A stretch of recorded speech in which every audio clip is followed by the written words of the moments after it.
Hello everyone नमस्कार जय जगन्नाथ। आज आम सप्तम श्रेणीर सामाजिक बही भारत और आम पृथ्वी बहीर द्वितीय अध्याय पाणीपाग को बुझा यार समस्त प्रश्न उत्तर को आलोचना करवा। तेबे ये भिडटी को शेष पर्यंत देखी लाइक शेयर कमेंट और सब्सक्राइब करदेव। तेबे चलो आरंभ करवा। तेबे आमे वर्तमान प्रश्न और अभ्यास कार्य करवा। एथिरे 1 नंबर दिया जायछि पाणीपाग यंत्र सह यह मापुथबा उपादान गुड़िक मध्य संपर्क स्थापन कर। तेबे व्यवहृत यंत्र एपटे दियाहेछि पागर उपादान हाइग्रोमीटर। यह पिला माने वायुर आर्द्रता मापिबा। 2 नंबर एनीमोमीटर यह द्वारा पवनर दिग और बेग को मपा जाई थाए। 3 नंबर बारोमीटर। बारोमीटर द्वारा आमे वायुमंडलर चाप को मापी थाउ। 4 नंबर थर्मोमीटर जहाँ को आमे समस्त जानिचे यह आमे तापमात्रा मापिबा। रेनगज। रेनगज द्वारा आमे वर्षण को मापी थाउ।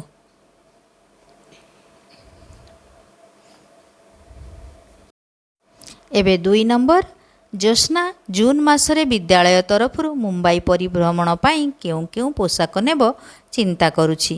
से पागर पूर्वानुमान विषय अवगत हैला जेउथिरे सेठिकार तापमात्रा 29 डिग्री सेल्सियस और आर्द्रता 84 डिग्री अछि बोली जानिला। तुमे ताकू की प्रकार पोशाक नेबाकू परामर्श देब। एहार उत्तर हेब ज्योत्स्नांक पई परामर्श। मुंबईर पाणीपाग पूर्वानुमान अनुजाई सेठारे तापमात्रा 29 डिग्री सेल्सियस एवं आर्द्रता 84 डिग्री सेल्सियस अछि। मु ज्योत्स्ना को हालुका सूता पोशाक नेबापाई परामर्श देबी कारण अधिक आर्द्रता जगु वायुमंडल रे जलीय बाष्प अधिक थाए जहा फल शरीर झाल शीघ्र सुखे नाही एवं गुळुगुळी अनुभव होइथाए। सूता पोशाक झाल शोषिबारे सहाय्य करिबा सहित शरीर को आराम देइथाए।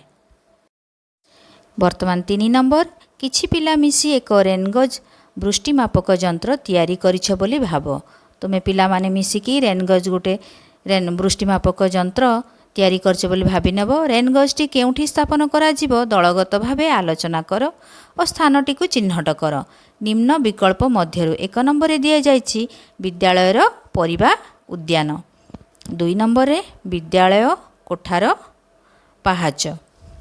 3 नंबर अच्छी खोला पड़िया अंतर्गत एक उत्थित समप्राय भूमि।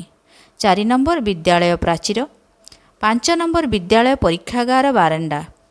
दलगत भावे आलोचना कर एवं स्थानटी को चिन्हट कर। तुमे स्थानटी बाछिबार कारण लेख।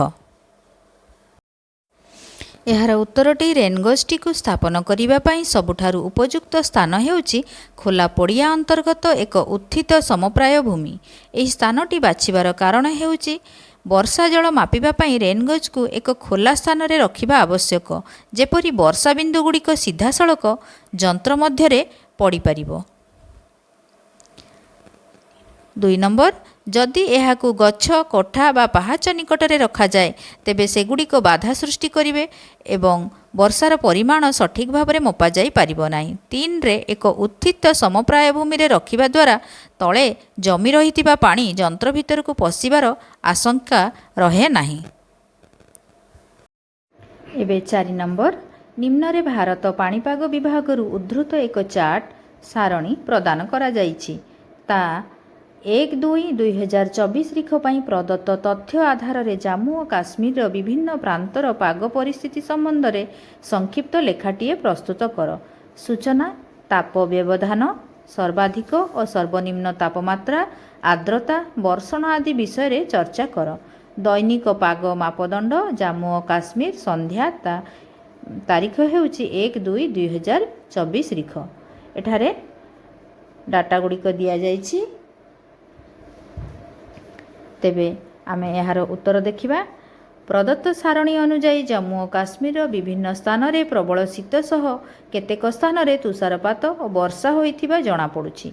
तापमात्रा श्रीनगर रे सर्वाधिक तापमात्रा 2.4 डिग्री सेल्सियस एवं सर्वनिम्न 0.6 डिग्री सेल्सियस रहितिला। पहलगाम रे एहा 1.1 डिग्री सेल्सियस रु 4.2 डिग्री सेल्सियस मध्य थिला। सबुठारु कम तापमात्रा गुलमार्ग -9.7 डिग्री सेल्सियस रेकर्ड करा जायछि, जहा अत्यंत ठंडा परिस्थिति को सूचाउछि। 5 नंबर निम्न भारत पाणीपाग विभाग उद्धृत एक चार्ट सारणी प्रदान करा जायछि। ता 1-5-2025 रिख पई प्रदत्त तथ्य आधार रे ओडिशार विभिन्न प्रांतर पाग परिस्थिति संबंध में संक्षिप्त लेखाटी प्रस्तुत कर। सूचना ताप व्यवधान सर्वाधिक सर्वनिम्न तापमात्रा आर्द्रता वर्षण आदि विषय चर्चा कर। दैनिक पाग मापदंड ओडिशार विभिन्न प्रांत 1-5-2025 रिख। एठारे एही डाटा गुड़िक देखिनियो। यार उत्तर ओडिशार विभिन्न प्रांतरे ग्रीष्म प्रवाह और शुष्क पागर प्रभाव देखा मिली।